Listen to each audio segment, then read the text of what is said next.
Hello, good afternoon there.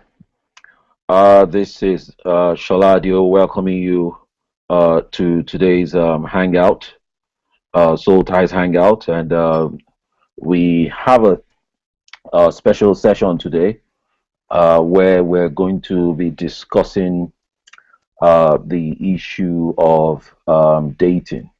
We just want to, hold a discussion, stroke debate on the issue of dating, and we're going to be looking at this from the perspective of Christians, i.e., within the Christian context, within the church context.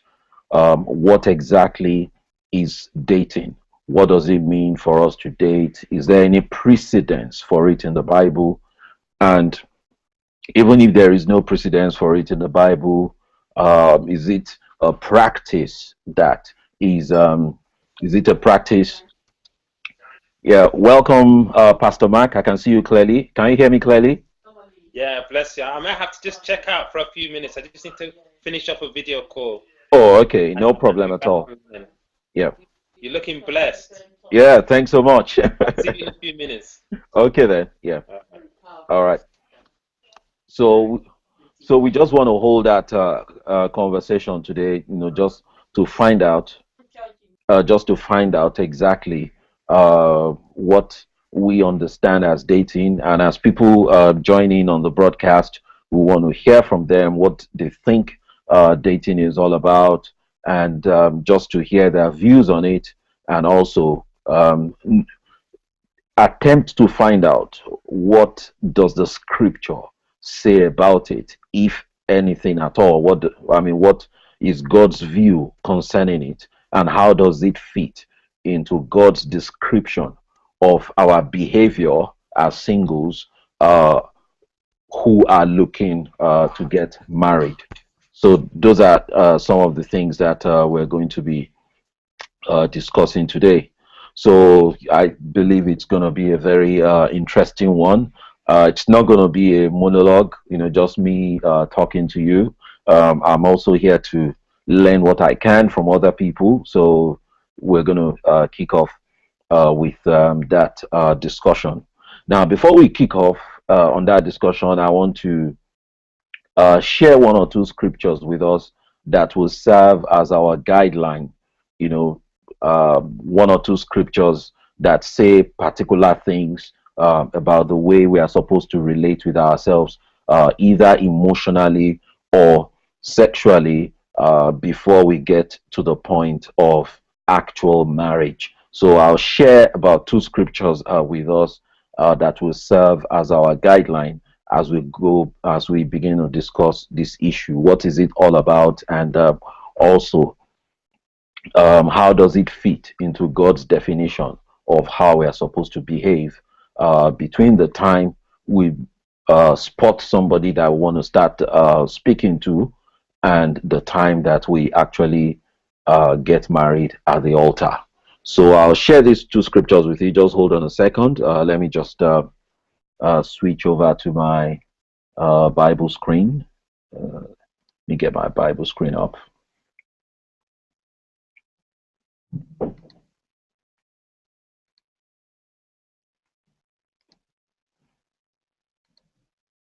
Yeah, okay, yeah. Can you see my Bible? Okay. I can see it. Oh, you can see my Bible. Yeah, good. The first one I want to share, we're going to find in the book of, I think that's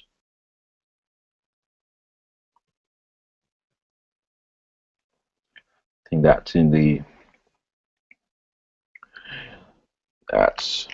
the book of Hebrews, I think chapter 13. Yeah, Hebrews chapter 13.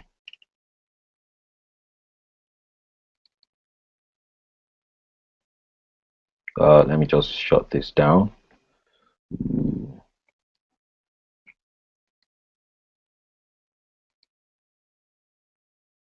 Can you still see the Bible, or is it gone off? I can see it. Oh, you can still see it. Okay. Hebrews chapter 13, verse 4. It says, "Marriage is honorable in all, and the bed undefiled, but warmongers and adulterers God will judge. So we see here Paul saying to us that marriage is honorable in all, and the bed undefiled, but warmongers and adulterers God will judge. So we see here that God is very specific that yes, marriage is honorable, he loves marriage, but then the bed must remain undefiled. And I don't think we are confused about that definition, which essentially means that is clearly and expressly forbidding sex before marriage. So that's one guideline that we have from the scriptures. The next one I'm going to read has to do with the way we relate with women that we are not married to. I'll get that scripture out for you now. That scripture is in the book of is in First Corinthians chapter 7 verse 1.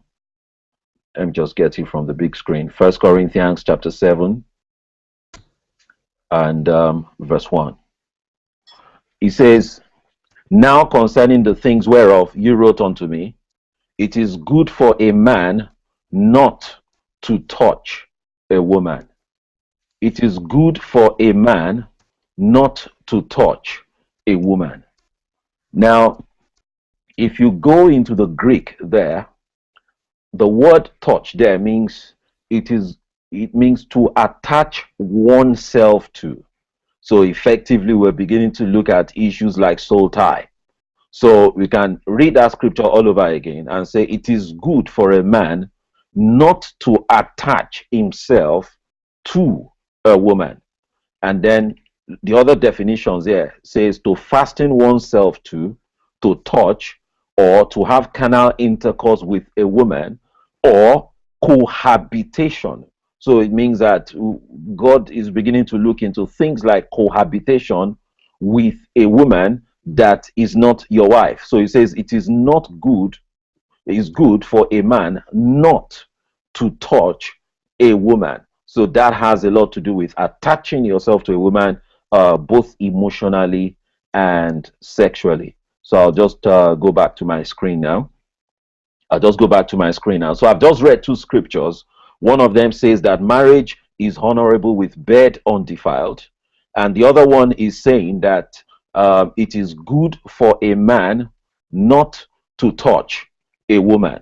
So we can see from the scriptures that even if God has not said much about what we call dating or what we call courtship, he has given us two express guidelines from the New Testament.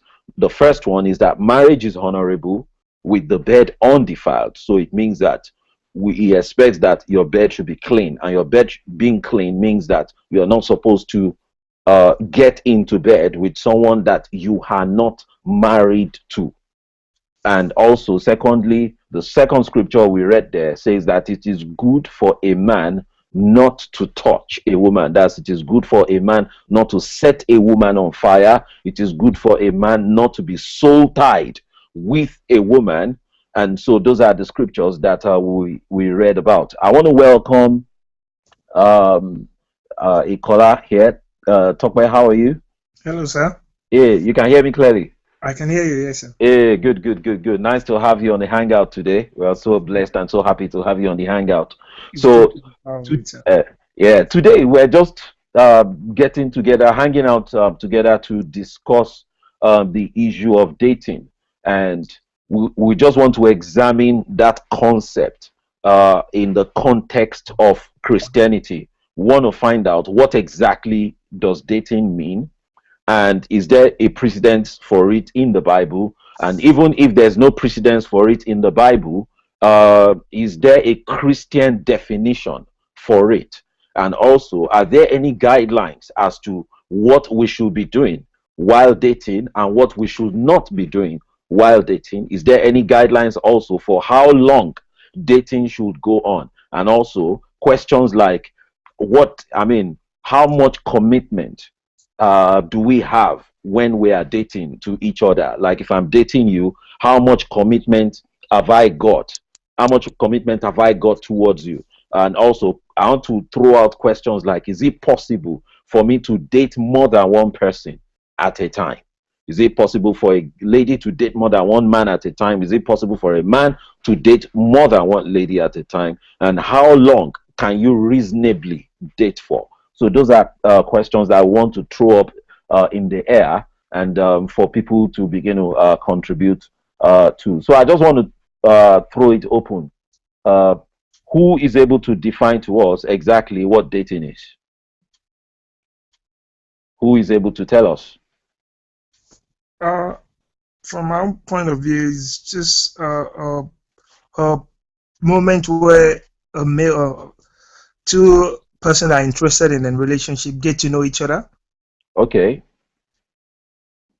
More like communicating and getting people's point of view, where you're coming from. What do you accept this? Do you know about this? Do you know our coming together? Can it result to something positive in the future? It's like a period where you get to know one another to see if you can make a future together. Oh, okay, good. Now that's, I mean, for me, that's perfect. I mean, from what I know, and from what I believe. Moni, do you have any contribution to that? Um, yeah, I believe I agree with Tokwe. Um, unless the dictionary states otherwise. But from what I understand too, yeah, I quite agree actually. Unless the dictionary says something else. Okay, so from that definition, maybe if we begin to develop that definition more, I also want to ask that since it's like a get to know you period, and Tokwe has defined it as a get to know you period, which we're trying to find out, are we able to click together? Is it possible that we might be able to set something up in the future, something like marriage, for instance? If we hold on to that definition, which for me it's perfect, it's okay, because for me it's not possible to marry. For me, oh, I don't know about anybody else. It's not possible for me to marry a stranger. I actually need to know who you are, have an idea of who you are, have an idea of where you're coming from, where you are going to, and also, is it possible for us to be able to merge together in something called marriage? And I think that is entirely scriptural. The Bible says that can two walk together except they be agreed? So if I'm not in agreement with you, how is it possible for us to set something as delicate and as intricate as marriage together? So I mean, I agree 100% with that point, that I need to know who exactly, at least have a good idea of who exactly I want to spend the rest of my life with. And that goes to the next question, which is how much, in fact, before we even go to the next question, is raised a valid point there, which we might need to say a little more about, which is it's a time where I want to get to know who I want to get to know you, and also explore the possibility of having a relationship with you. That is it possible that we can have a relationship like marriage together? So that begins to give me the impression that from Tokwe's definition, that when I want to date, it means that at the back of my mind, I have something like marriage in mind. As in, I'm not dating to just waste somebody's time. I'm dating. I'm dating because I, I have it in mind that somewhere not too far in the future, I want to get married. Do you agree with that definition, or is it possible for me to just date because I feel like having a girl around me? No, I think yeah, the way you have advanced on it, yeah, there's a plan in future. There's a marriage in the future, definitely, before any dating can go ahead, which I totally agree with that. Okay. No, I threw the question, so you've Yeah. answered it. You said you agree with it. All right, Moni, what do you think? Is it is like for me to embark on that exercise that Tope has just defined? Do I need to have it in mind realistically that I want to be that I'm ready at some point very soon to get married, or can I just date for fun? Or let's say I'm in year two or year one university now, and I know that I have a 5 year course to do. Can I start dating when I know fully well that I can't even marry in the next 6 or 7 years? Doesn't make any sense. Doesn't make any sense. You're just going to distract yourself from your studies, and there's no focus in that. And as far as I'm concerned, that's what Yoruba is called Oniran. I'm sorry. Just you have something else you're pursuing. You just want to play around, really. That's the way I see it. Maybe some of us are too strict the way we grew up as Christians, but when I was growing up, my pastor missus would say, if you don't intend to marry somebody of the opposite sex, don't get close. That's just, you just want to play around, really, and then give the devil a place to get into sin. So if you're not ready to commit to marriage, why are you dating? Why are you disturbing somebody else? As far as I'm concerned. So yeah, some of us are old fashioned, so that's how I see it. Okay, so let's hear from Tope again. Yeah, yeah. Well, I do agree. If you want to date, you want to go straight to the point. There's no cutting around the bush. If you're not ready, keep trusting the Lord and develop yourself the more. And if you know that the person, because once you start communicating, I believe before you even ask the dating, once you start communicating and you see this girl has got like 7 years to go, dating shouldn't even come into your mind because she's not going to cut that short. You don't want to disturb her future. She's got a career in line, so don't bother wasting time. Just be friends, sister, brother, go your separate ways. And I believe if you're patient enough, if it's the person you are interested in the communication, once you know where she's going, if you have the grace to stay, then so be it. If not, just don't bother her. She has a straight purpose she wants to pursue. Don't waste her time. Don't waste your time. Just look ahead, look somewhere else. So I agree with that, because if you're serious about it, the person too can't be a short fall. The person has to be on the same journey that you want to be. It's not that he will have to change his mind for you or compromise for you. So if you know where she's going, there's no point just procrastinating. Just let go. Look elsewhere. Is what I will contribute here. Okay, let me ask a question. And the question is this. Both Moni and Tope have said that you must be serious, as in you must have marriage somewhere on the agenda for you to embark on the trip of dating. Okay. Now my question is this. Assume that I'm a year two student in the university, and there is a year one lady in the same university, and I know that I'm on a 5 year course, so I've got year 2, 3, 4, and 5, so that's 4 years of schooling. Then if it's in Nigeria, with 1 more year of youth corps, so that's 5 years before I can even begin to earn a living.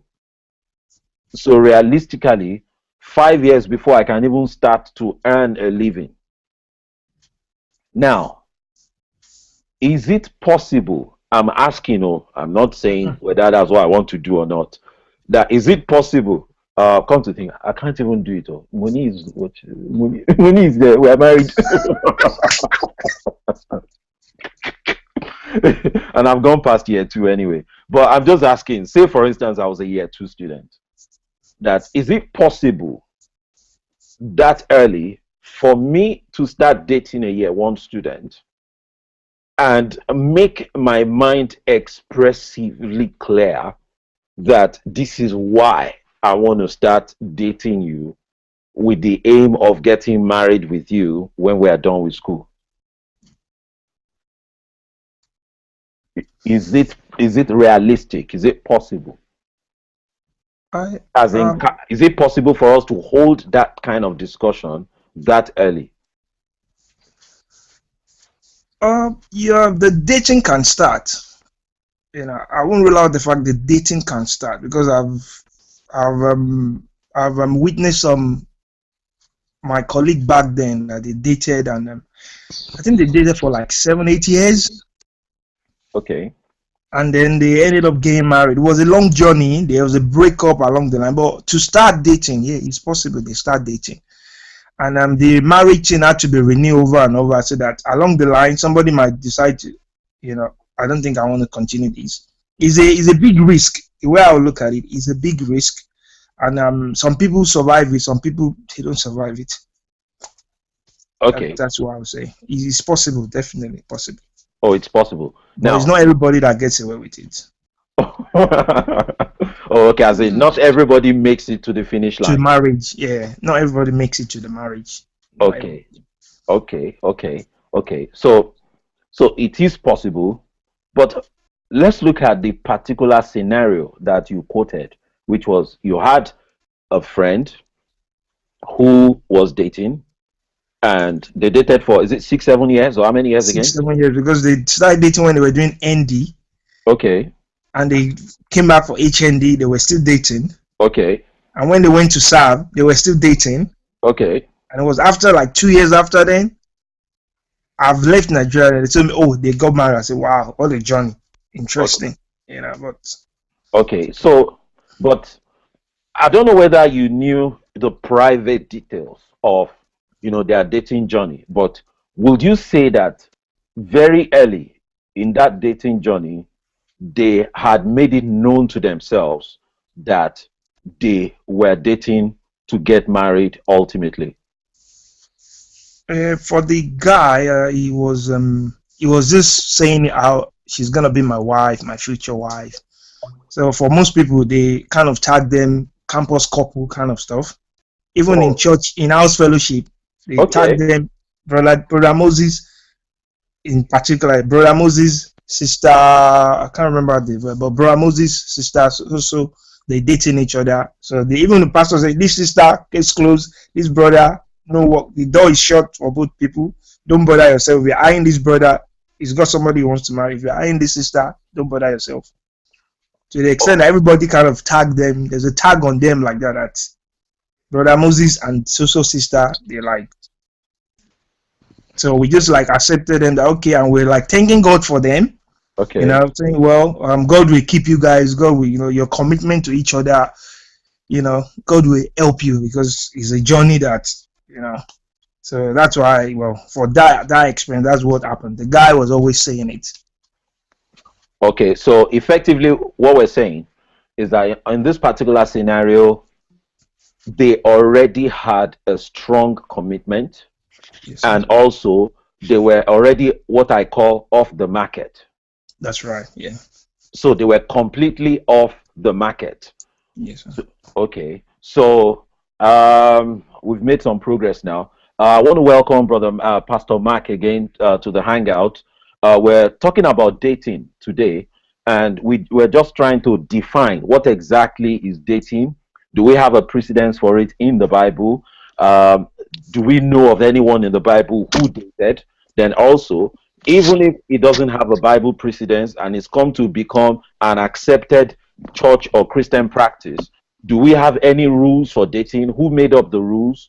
How long can we date? What can we do while we're dating? What can we not do when we're dating? So those are the sort of questions we're looking to answer today. How far can we go while we are dating? And so far, we've we've made up a definition, which is that dating simply means that you are looking at the possibilities and the chances of you being able to get together with a member of the opposite sex with a view to getting married. And we also made up a definition also that you don't date with just anybody, but you you don't just date because you feel like dating, but you date simply because you are getting to that point in your life where you want to consider at some point in the future getting married. And then also I popped up with the question that is it possible for me to start this journey so early in life? And I gave an example of someone in year two undergraduate level that has 4 more years to go on a course and 1 more year of youth service. So it means that the person cannot realistically become a man in this society until after 5 years. So that is it realistic for that person to start dating with some form of commitment towards a sister?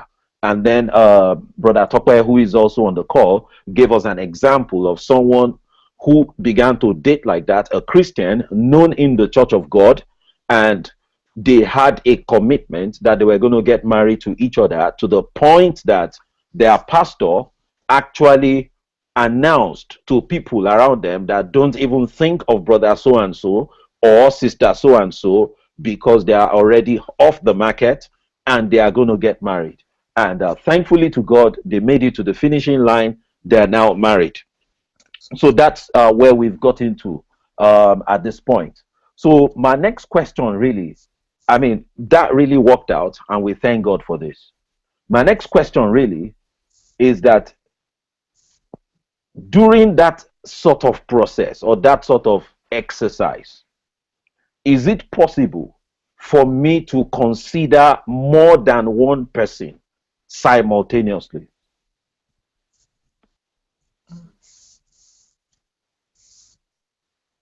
That's my question.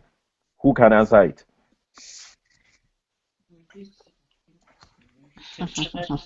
Can I offer an answer? Yeah, go on. Okay. When the whole process of dating is one, it depends on really what one's definition is of dating.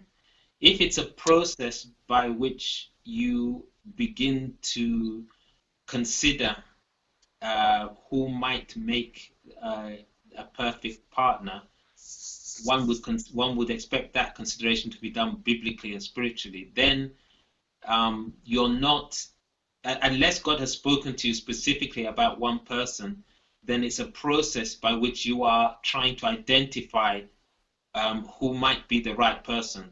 And if, let's say, 2 or 3 individuals come on the radar, then in a sense, the dating process would have to include considering those more than one individual. But it doesn't necessarily mean that you're making a commitment or making a pre-commitment to 3 people at once. But what it should mean, in my view, is that it must be a time when you consider those 3 people very carefully, biblically, spiritually, with other people involved, until you are able to identify who might be the right person for you then to go forward and make that commitment. That's my take on it. Oh, okay. So let's look at it from this angle, which is from what you've said now, which is now what we have done now is that we have brought in the Christian spin into it, because you've brought in a terminology that is extremely valid and extremely important, but I've tried to avoid it up till now. Okay. And that terminology is to know from God who the right person is. And then also what you said again was that I want to embark on the exercise of knowing from God independent of those people. So which means that I am going discreetly to God to ask God questions about these 3 people that I have on the radar, that who out of these 3 people are you possibly pointing out that I should get married to or have a relationship with? I mean, have I quoted you correctly? Yes. Yeah. You've done a good job. Okay, so I've quoted you correctly. Yeah. Now, does anybody want to contribute to that? Moni? Um, yes, as long as I believe you can, as long as you haven't made any commitment to any one of them, I believe it's okay to have two, three people, as long as you have not made commitment to them, so that you don't break their heart. Two people, two or three people you're just considering, and like Pastor Mark said, or in your closet privately, ask God about who the right person is.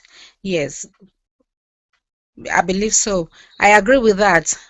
As long as you don't do it the way some people do it nowadays, where simultaneously they have two, three people for years, and the poor girls believe that each one of them believe is only me, and they've even done, they've gone really, really far, you know, yeah, into all sorts of things, and the people's souls are already entangled in it and all that, and they are still checking for years.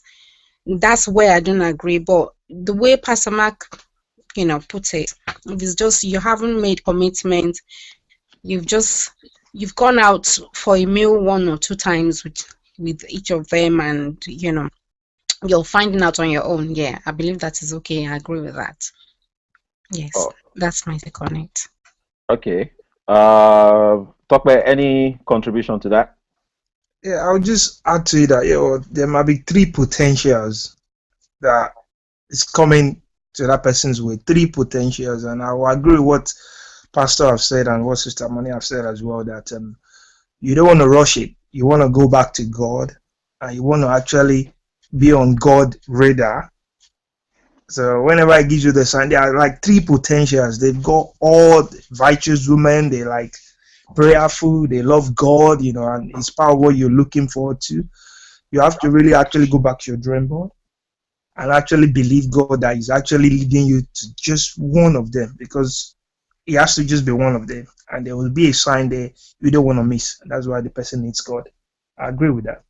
Okay, so we agreed on that. We have now we've imposed the God factor on this issue, which is that you need to be well persuaded from God uh, before you make a commitment.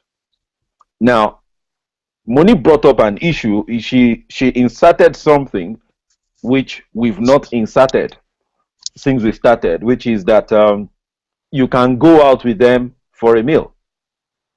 So that's the one that I want to zero in on now. Now, which is To answer that one. now, how many meals can I go for? I've got my wife with me, so Yes. I'm gonna allow her to answer this question if I may. Okay. Yeah. So let's have Sister Edith on it. Yep. Um, my take here is I have a friend recently who told me that there was an arrangement for her to have a date, and this arrangement was made by a pastor and his wife to have a date with somebody, some Christian person, Okay. and they went for a meal, and after the meal, there was no promise made, and the person escorted her to the bus stop. He didn't even say bye bye properly or whatever, and the person went, and the person did not call again for 6 weeks. And Okay. so one day the person called and said, "Did you remember me?" And so she said yes. And so she called me and she told me how she felt. That even when he stopped, called a taxi for her, he didn't open the door for her. And on the when they finished the meal, he didn't even say thank you for coming. He didn't make any, basically, he didn't show any care or appreciate her. And she was even more worse than what uh, uh, the position she was before. She was worst, and she said to me that no matter what happened, she would not have anything to do with this person, and this person is not the right person.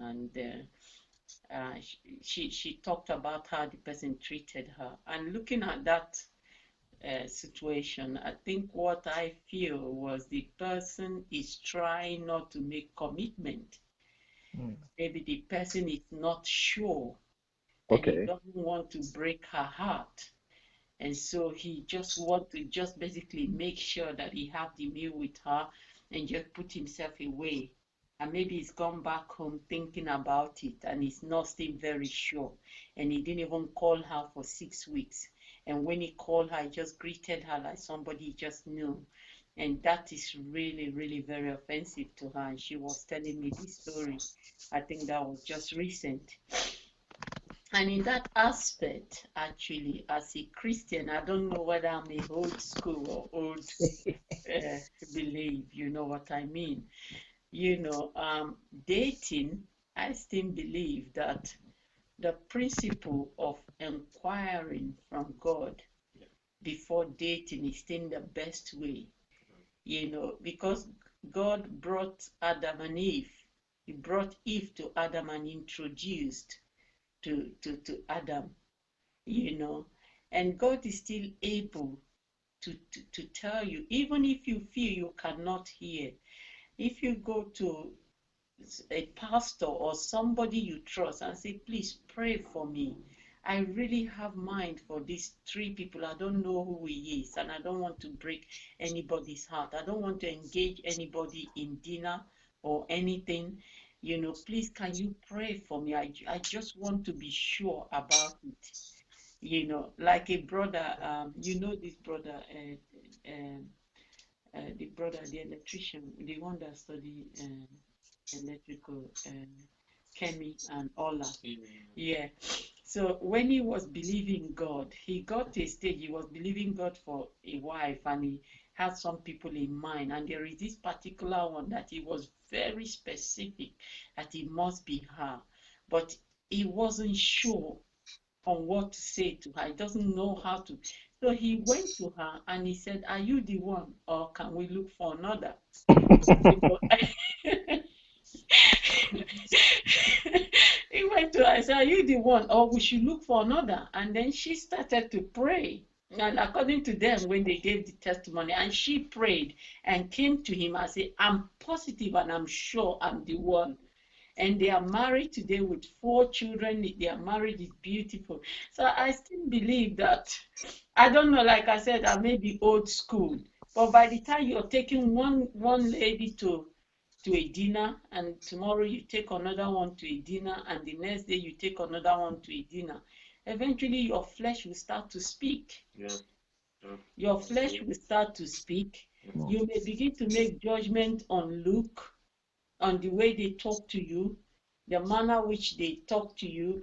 There will Wow. be so many things that will come up there and cause more confusion. And then the waiting to hear from God take more longer than just going straight to God and asking God, and being sure and asking other people to help you to ask God before actually introducing yourself to them.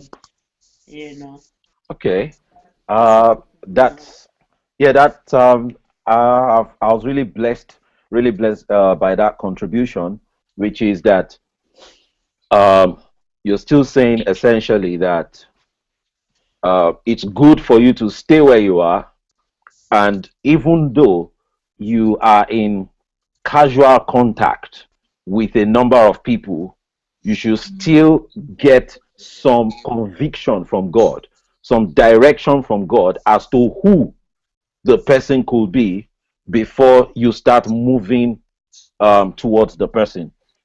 Now, about that particular example you gave, about the man who took the lady out on a meal and then acted and then decided to act so roughly.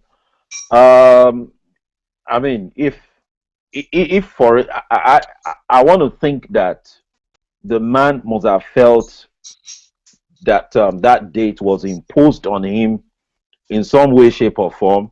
But I still believe that even if it was just a meal that you went out for, there's still a way in which you can make a woman at least feel good, feel comfortable without betraying the fact that you are committed or you are not committed. At least you should still open the door. You should still say goodbye. You should still say goodbye. And then let's discuss the other things later on. As in, I wouldn't really agree that the lady should have been treated that roughly because the guy was still not sure. Even strangers should still be treated nicely, that sort of a thing. But let's go on from there. So, but don't you not think there's a complication? This is kind of my take on it. When dating is complicated, and there are manners that one would expect, but the moment you are sitting across at the table as somebody who you are thinking maybe he will be my husband, she will be my wife, things get complicated. You're testing each other out. You're doing this. You're doing that, and whether we accept it or not, at the end of the night, or at the end of the date, you must come to some conclusion, even if it's a interim conclusion. Is this the one or is this not the one? And I don't know, as a man, and let me speak as a man, sometimes men are like gas cookers. They can come on and be turned off quickly. And if you're going on a date with somebody and you know that this person is not going to make the grade, sometimes we can't help, but at the end of the day, we just shut them off.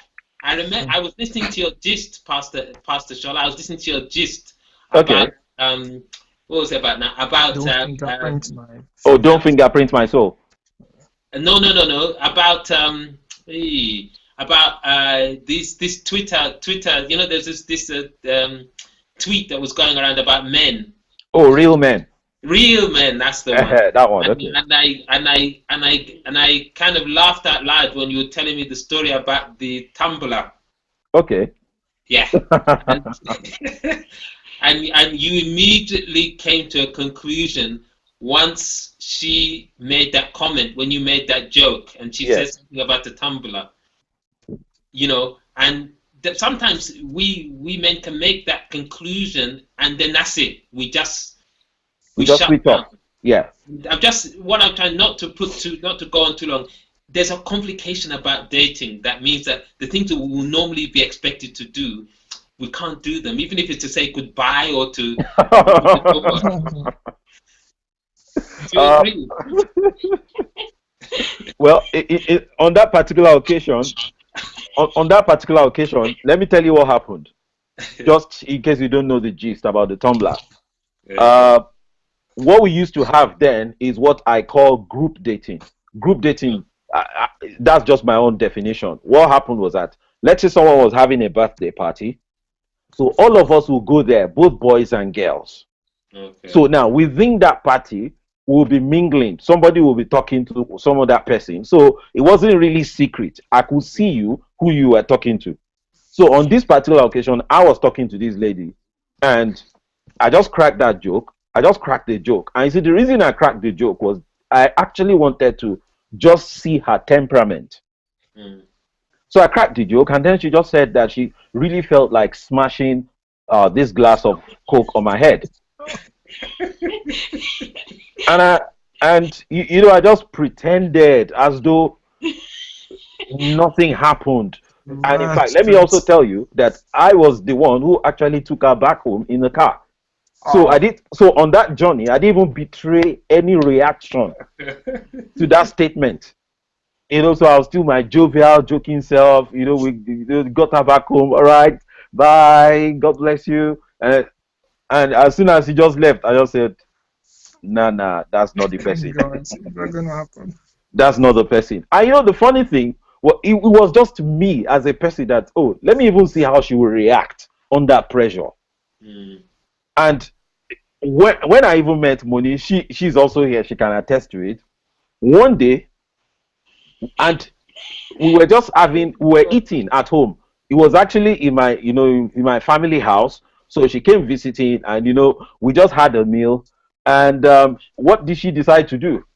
She decided to pack both her plate and my plate off the table. And I just cracked that joke. I just said, why are you packing my plate? I can pack my own plate. At least I'm not your husband. Ah. So it was a joke, but I just wanted to see how she would react to it. And her face just changed. Said, oh, I was just being nice. Why did you say that? I said, no, I was just joking. Don't mind me. Don't mind me. I was just joking. I just wanted to see her reaction. That was all. Yeah. And she kept asking me, gently, why did you say that? I said, no, don't worry about it. Don't put it. Now, she didn't even know that I was considering getting married to her. She hadn't known yet. I Yeah. just wanted to crack, I wanted to do two things. I wanted to crack the joke to see how she would react under pressure. And secondly, I also wanted to send a subtle signal across that I had thought about it. Hmm. But God would have spoken, isn't? I did Not not get the just, signal. not just sister. I didn't Must get be the food. he gave me all the wrong signals. It puts me off the facts. I so didn't get it at all. so that was what, yeah, so that was what I did actually. I just, so I didn't betray the fact that I was upset or I was surprised or shocked at that Mm. lady's response. I Yeah. still acted nicely until we got to where we were going, and I came off on my own and just decided that, wow, this is not the way to go. This is not the way to go. And I'm pretty much decided on this, you know. So yeah. So let's still, flog that issue. I think we might still continue on this because we've not actually finished. We've Yeah. not even covered all my questions that I threw up, Mm-mm. that I threw up. But we've been looking at how does this start? How does this start? And also, I want to throw something up here, which is it possible also, just like Pastor Mark has given us like an almost perfect scenario here, which is the perfect scenario, which is that I've got three people on my radar, but before I make the move towards those three people, I have gone to God in prayer to try to secure a mandate from God or an instruction from God as to who amongst these three could be the person, or who might not even be among these three that is the person. Mm. So we zeroed in on that, and we've taken that on board that as Christians, Mm. if God introduced Eve to Adam, then it's also in order that God should introduce a wife to you, i.e., spiritually, God should be involved and be able to give you some direction and some steps on, towards who you are going to get married to. So I think we're a bit clear on that now. Now, Mm. the issue that I want to bring up here again is that, say, for instance, there's a Christian community, like a church that we attend as singles. And within that Christian community, I've got friends. Friends simply means that I'm in touch with you. I know your phone number. I know your house. I probably know your parents. You live with your parents. You also know my phone number. You know my house. So we are friends. And let's imagine that I'm already out of school. You're a lady. You're already out of school. And we are still friends. We meet in church at least once a week. In fact, imagine also that in the course of knowing ourselves in church over the last, 3 to 5 years, we've attended a few birthday parties of mutual friends together. We've attended some restaurants together in the company of other people. So there is an air of familiarity, between us, between us as friends. Now, how do we begin to introduce, how do we begin to slide, if you permit me to use that expression, into that mode where we begin to look seriously at ourselves on the dating issue? Even though I think Pastor Mark has answered that question, but let me tell you what I have in mind. I'll tell you something that I had in mind, and this was it. I had a friend, that I've just described that way. When I was a lot younger, we had a friend. We were very close, and when I say we're close, we're close. Now, how close were we? We were as close as when I lost my job, I borrowed some money from her. Do you understand? We were as close as when she lost her job, she also borrowed money from me. Now, we were as close as when she needed a job, I spoke to my dad about it, and my dad gave her a note to a friend who owned a computer company, and she got a job there. So we were that close.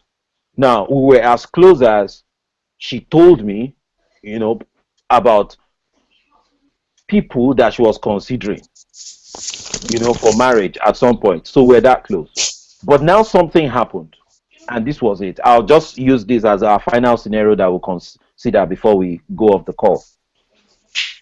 Now, I wasn't committed to anyone. She wasn't committed to anyone that I knew of. But then what happened was that at some point, because we knew each other's business, so I knew her business, she knew my business. At some point, she decided to hold a conversation with me that, oh, Shola, have you seriously considered this possibility of us getting married? So my question now is this, that when is it considered right for someone close to you or someone that is a close friend to you to open such a conversation?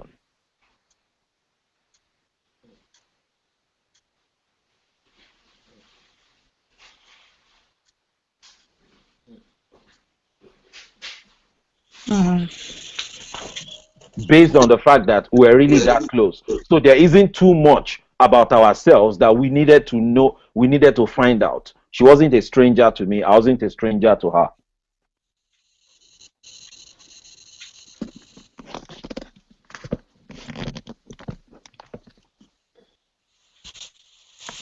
Tough one for you guys. Okay, go on, Kwai. I think for what I'll say is the person might be so close, because I've got a friend that we were so close, but inside of me something told me so clearly, she's not your wife, she can never be your wife, forget about it. But we're so close, everybody in church fellowship, there's like 4 of us, they've counted this other person is for this one, this lady is for Tokme. Anywhere we go, 4 of us will show up there. But the other lady that was part of our group, she was engaged. Our fiancé is in Lagos. The guy is not engaged.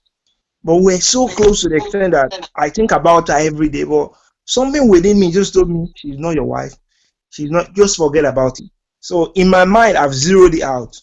She's not my wife. We're just best of friends. And I won't disturb her if she wants to. I won't block her approach. If any guy wants to approach her, we both have the understanding she can date anybody she likes. I can go, but when we're together, nobody comes between us. Okay, so you're saying that now, you said you've blanked it off your mind, you knew that this wasn't your wife, but did at any point in time, did both of you hold a conversation where you both agreed that you are not meant for each other? No, we didn't, but the where I think the maturity part just stays certain. We don't cross the boundary. I don't take advantage of her. She doesn't take advantage of me. I don't talk anything nasty or tell her this is what I'm feeling. I'm like secure with her that this is like my sister. So Okay. we didn't have to talk more. We talk about different topics, but when it comes to relationship, we know we're on different ground entirely. And she's more matured, but she was baffled by my maturity about how can you be this close to a lady and you don't want to do this, do that. But because I've made up my mind that no, she's not for me, I won't touch anybody else's property. I'll just mind my own.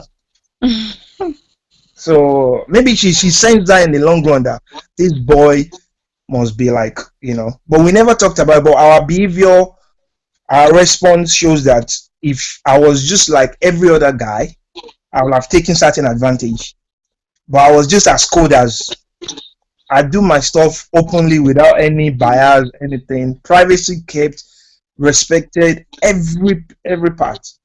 So she probably must have said, well, no, this guy is not interested in me. If not, for somebody to go this far, for most guys, they will have voiced out something. But I just maintain that. Even with her sisters, with her siblings, I just maintain that she's my good friend and I love her to bits. That's it.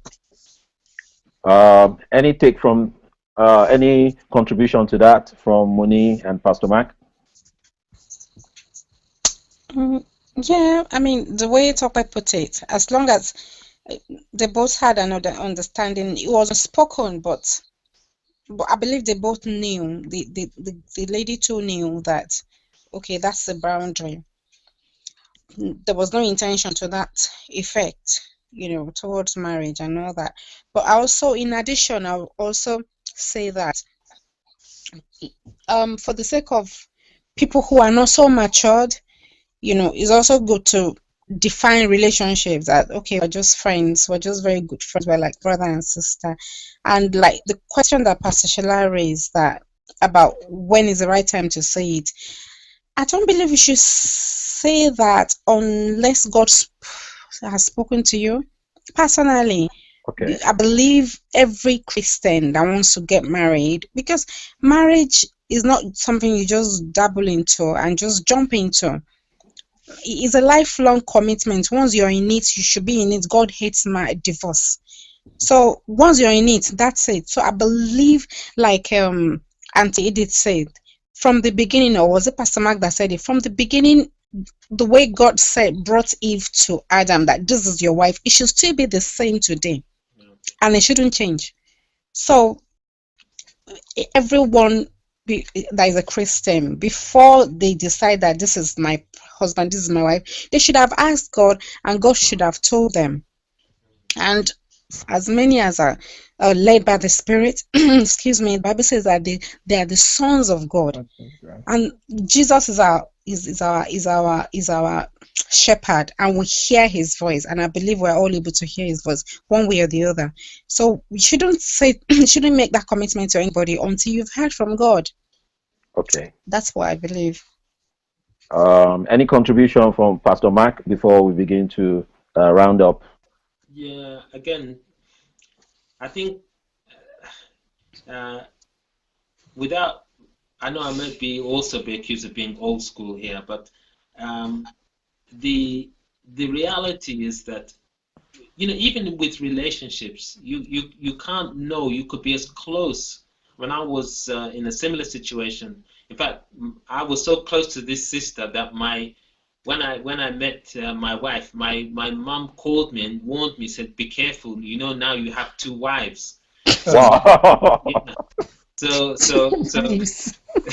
So I understand, but again, I was fortunate at the time that I had a level of maturity right from the beginning. I asked God, I said, God, is this the person for me? God said no. I said, good.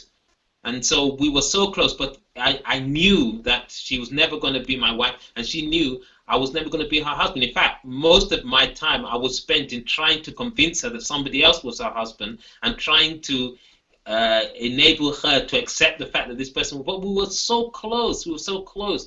But again, going back to what Sister Moni said, it has to be what we have to be led by the Spirit. We have to allow God to speak to us, and we have to hear the counsel of God, follow the counsel of God, know the counsel of God, and allow only the counsel of God to determine what is absolutely the most critical relationship we will get into apart from our relationship with God. We must see God. We must, no matter how old-fashioned it is, we must see God. We must, before we make any decision, and before we delve into relationships and build relationships that are potentially leading to a covenant, establishment of a lifelong covenant, God must be central. God's counsel must be what we seek. Otherwise, we can end up tying the knot with somebody we just do not know. It's better to tie the knot with somebody that God knows, and He knows that's the person for you. Hallelujah. Wow, that's awesome. That's awesome.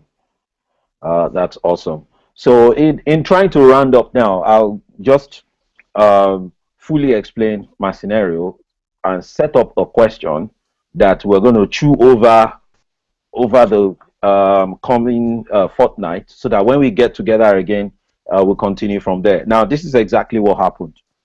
Now, she was my closest friend, so she was the only person I had on my radar, even though I wouldn't say that I had prayed and heard from God whether it was a yes or it was a no.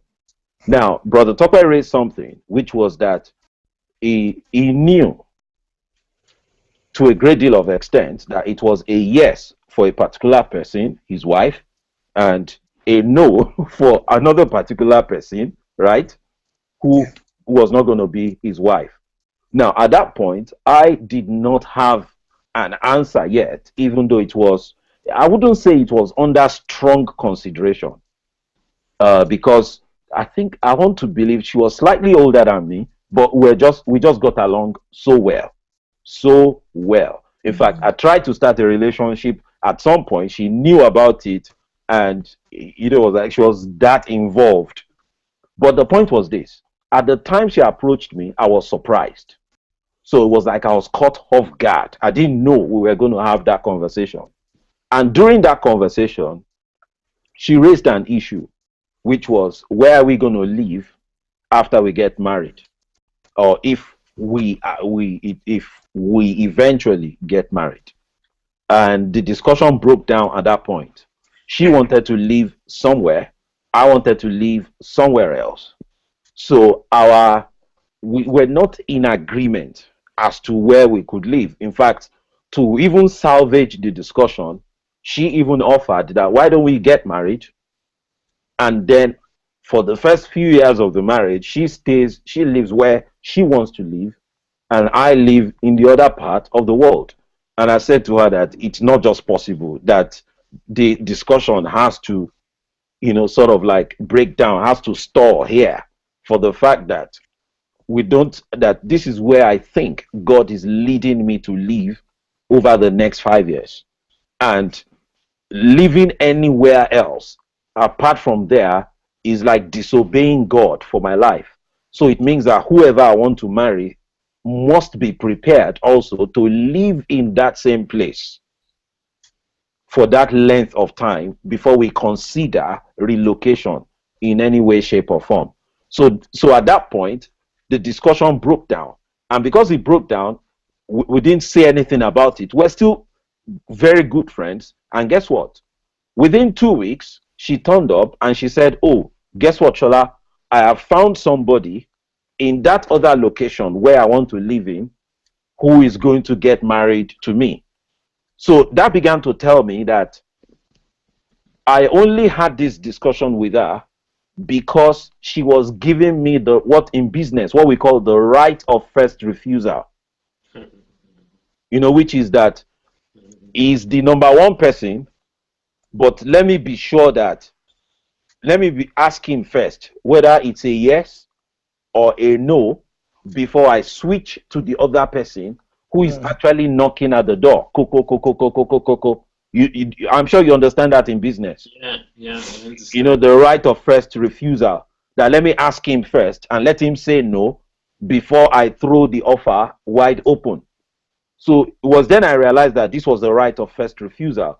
Not only did I realize that, I was still a young person then, I was slightly upset, as in, oh, so you already had something going on elsewhere before you came to have this discussion with me and try to, it's like you try to con me. That was the way I put it. So, which now brings me to the next question, that is it right to consider two people that seriously or date them? Because if she came to say that definitely that she was getting married to this guy, I want to assume that they also progressed something the way we two had progressed something.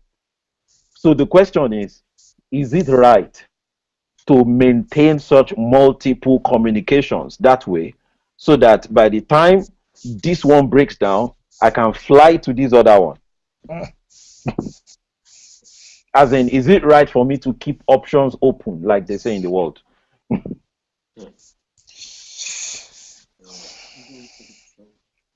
So, should I leave you to chew on that till we meet again, or you have something to add? I was gonna say that since none of you had made any commitments before that time, Yep.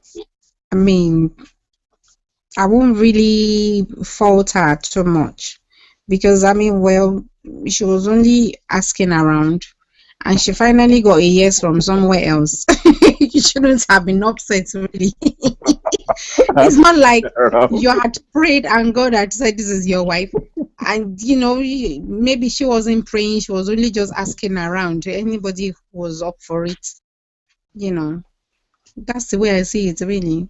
But really, anybody that wants to get married really should ask God. Okay. That's how I see it.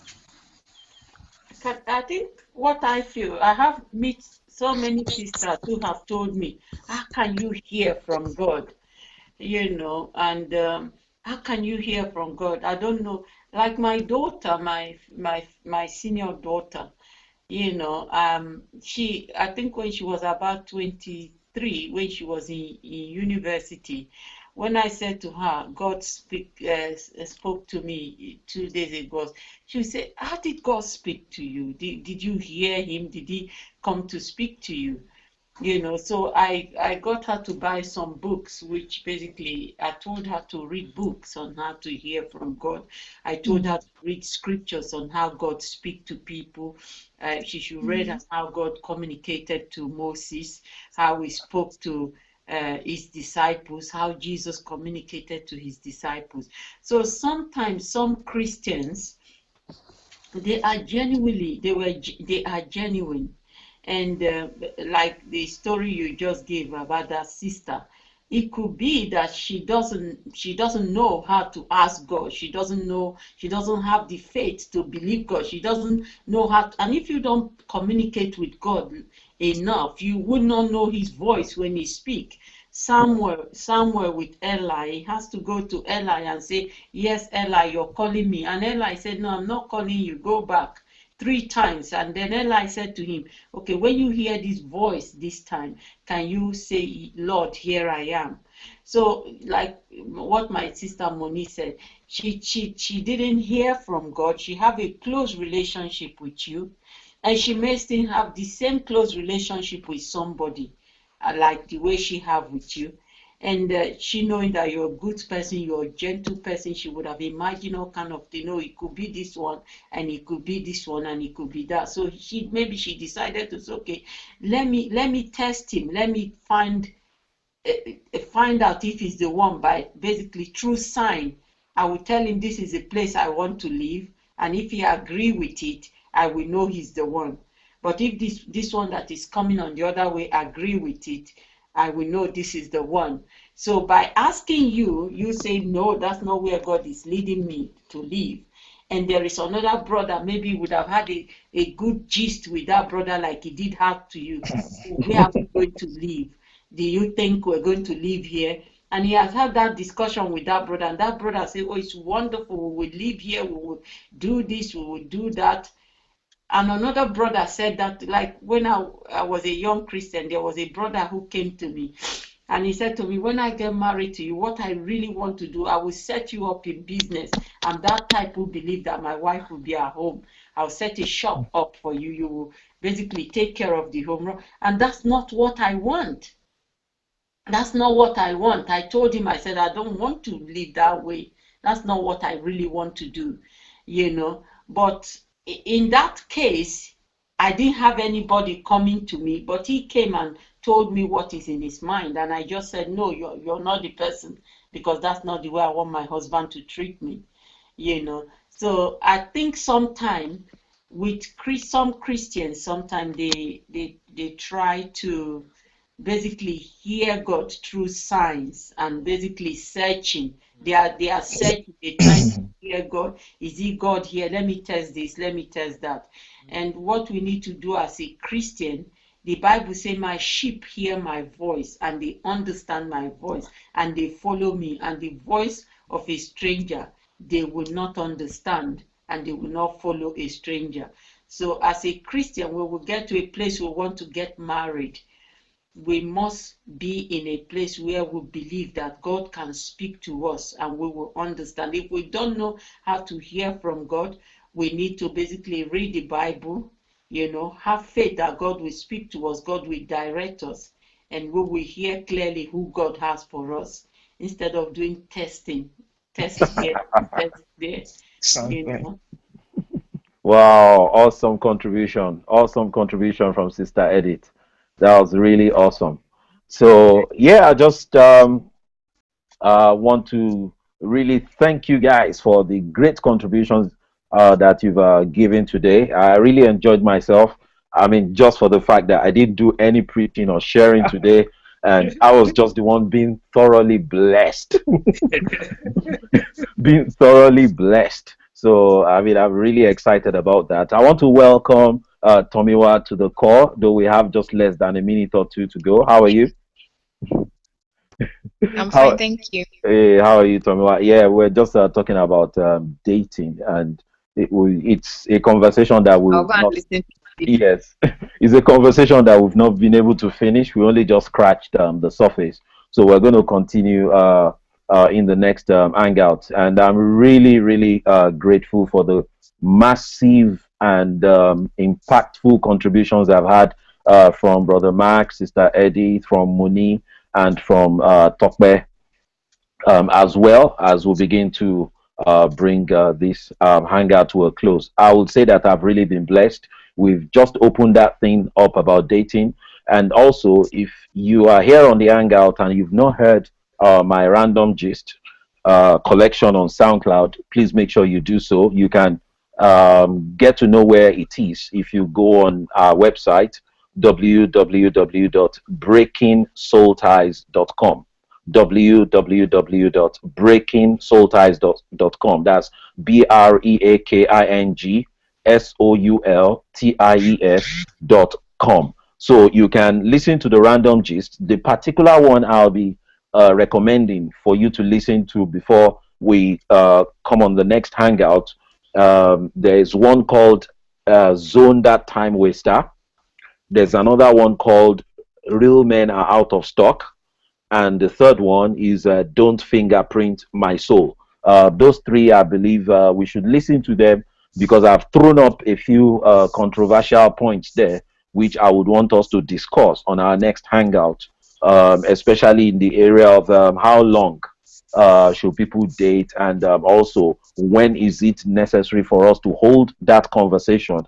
And also, we've had some very radical contributions out here, radical, but essentially I agree with them, and also that was what I actually practiced.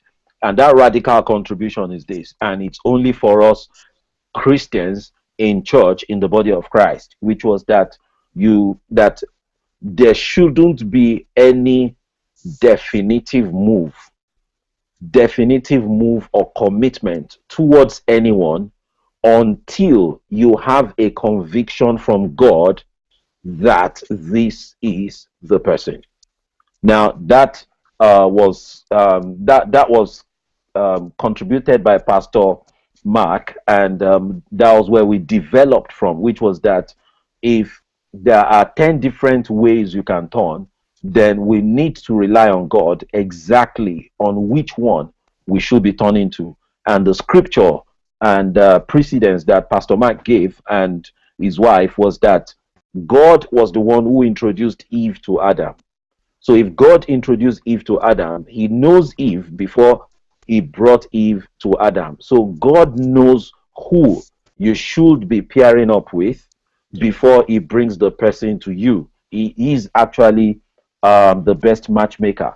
And on that note, I actually want to raise a question. I actually want to tell you about a question I got asked when I did a gist about don't fingerprint my soul. Essentially, I was actually ranting on that clip about the fact that people go on dating for several years without any commitment from anybody. So, which leaves it open ended, which means that the guy can just turn up and say, "Oh, I don't think this is going to work for me," then I'm going.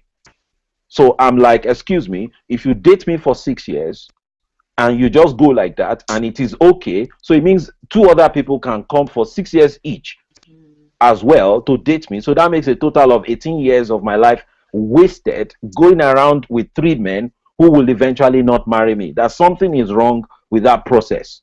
So I then explained on that clip that 3 weeks, about 3 weeks after I began to talk to Moni, talk to her and to see her, 3 weeks, I got an assurance from God that this was the person that I'm supposed to spend the rest of my life with.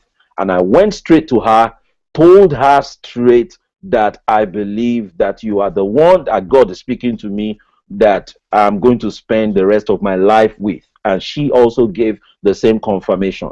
And we did not get married until 5 years later because she had to complete her schooling and everything. And one lady, when she heard that on the clip, she sought me out on Twitter to ask me that, excuse me, you say that you married your wife 5 years after you promised to marry her. Then I explained to her that, well, it happened that way simply because she had to finish school. If she did not have school to finish, we could have married in 3 months. For me, my mind was made up. As long as my mind was made up, that was it. We only waited that long because she needed to finish school, not because I wasn't sure, not because I was still testing to see whether we are compatible. No, I wasn't. That wasn't the story. I was only waiting for her to finish her education so that we can get married. So that was what I explained to the lady. So the lady said that that there are people who have made that kind of promise or commitment who after the 5 years decided to walk away. I said, well, I cannot answer for them. I cannot speak. I cannot speak for them. I cannot speak on their behalf. But I also want to say to you that at the time I spoke with my wife, that I had full persuasion from God and nothing was going to shake that. Full persuasion, full conviction that this was my wife. So whatever we did in those 5 years, if you want to call it dating, if you want to call it courtship, I actually don't know. I can't define it. All I know was that this was my wife. I was off the market. She was off the market, and that was it. So I just want to leave you with that I completely agree with the point that Pastor Mark and his wife has raised, which is that don't take on the heart of any man or any woman if you are not sure in your spirit from God that this is the person you should be with. Now, whatever your method of hearing God, that's a different thing. How do you hear God? Maybe you are praying and God speaks to you audibly. Maybe you are praying and God gives you a sign that this is not the person. I mean, that we leave that to you to sort out with God. Like in my own case, before I met Moni, the lady who said she will smash the tumbler on my head, that was the answer to my prayer. That okay, I know from God that this is not the person that God is leading me to. So I didn't even waste my time praying any further. I said, Lord, I thank you for answered prayer. That is not the person. Let's move on. You understand. So I wasn't confused about that. So I just want to leave us with that thought. Really, that central thing we have learned today, which is the voice of God is very important in this equation. If God has not given you an assurance and some guidance, don't make any move yet to commit your souls to each other for the purpose of getting married. I want to leave us with that. Okay. So I hope we had a nice time today on the Hangout. Yes. Yeah, Yeah. Good, fantastic. good, good, good. So I'm hoping to see you again in the next fortnight. And till then, remain blessed. I'm going to hit a button very soon called Stop Broadcast. Now, as soon as I hit that button, we can still go on talking, but it's not going to be part of the recording. Okay.